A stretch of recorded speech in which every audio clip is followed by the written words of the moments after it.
Selamat pagi Bapak dan Ibu Guru serta teman-teman saya yang terkasih. Kali ini saya akan menyampaikan teks persuasi yang berjudul Nilai Semangat Sumpah Pemuda tahun 1928 sebagai perwujudan nilai kebangsaan.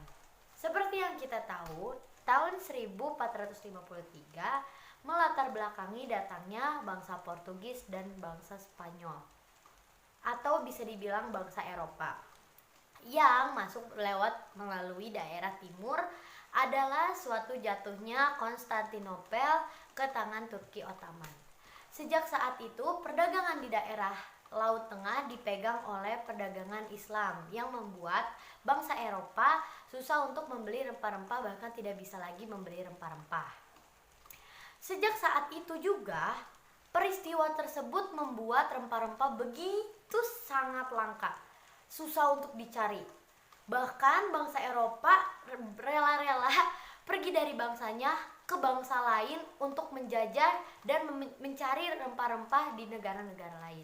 Dan pada akhirnya mereka jatuh di Indonesia.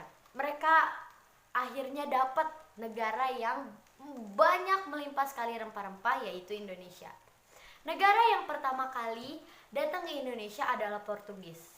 Portugis juga bukan pertama kali saja datang ke Indonesia mengambil rempah-rempah, tapi mereka juga memonopoli dan menjajah. Lalu, negara yang paling lama adalah negara Belanda. Negara Belanda membuat semacam VOC atau organisasi VOC untuk perdagangan Belanda agar rempah-rempah di Indonesia hanya dijual ke VOC atau organisasi VOC dan tidak boleh menjual ke organisasi lain. Dari situ Indonesia sangat menderita. Indonesia benar-benar rakyatnya sangat menderita. Setelah VOC, mereka membuat sistem tanam paksa. Jelas-jelas Indonesia sangat kesulitan lagi.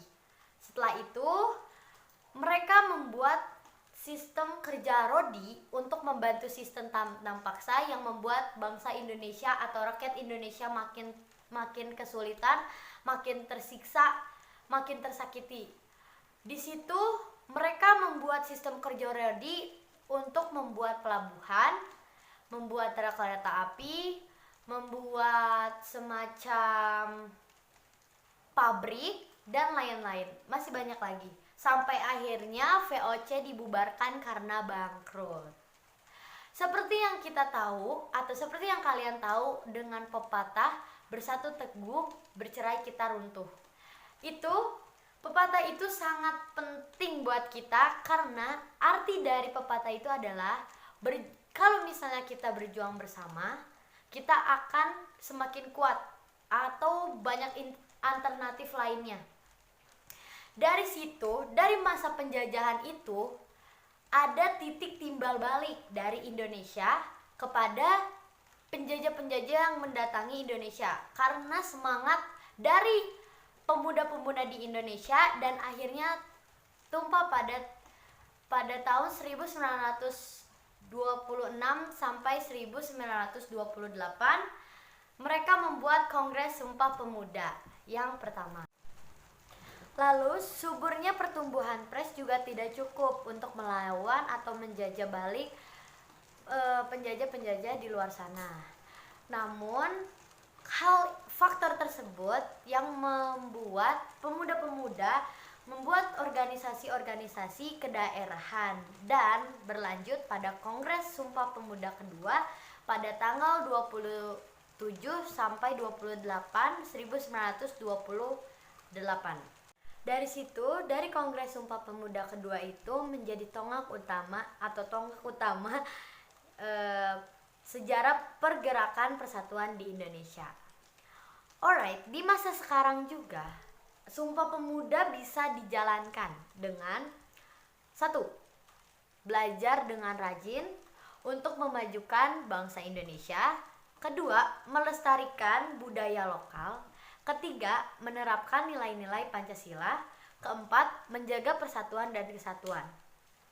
Selain itu, ada banyak sekali hal yang bisa dilakukan di masa sekarang sebagai pemuda di Indonesia ini. Dari situ, Mari kita untuk saling belajar, untuk tidak meruncingkan perbedaan dan mengedepankan persamaan identitas. Memang tidak mudah, tetapi dengan persatuan kita bisa saling menghargai.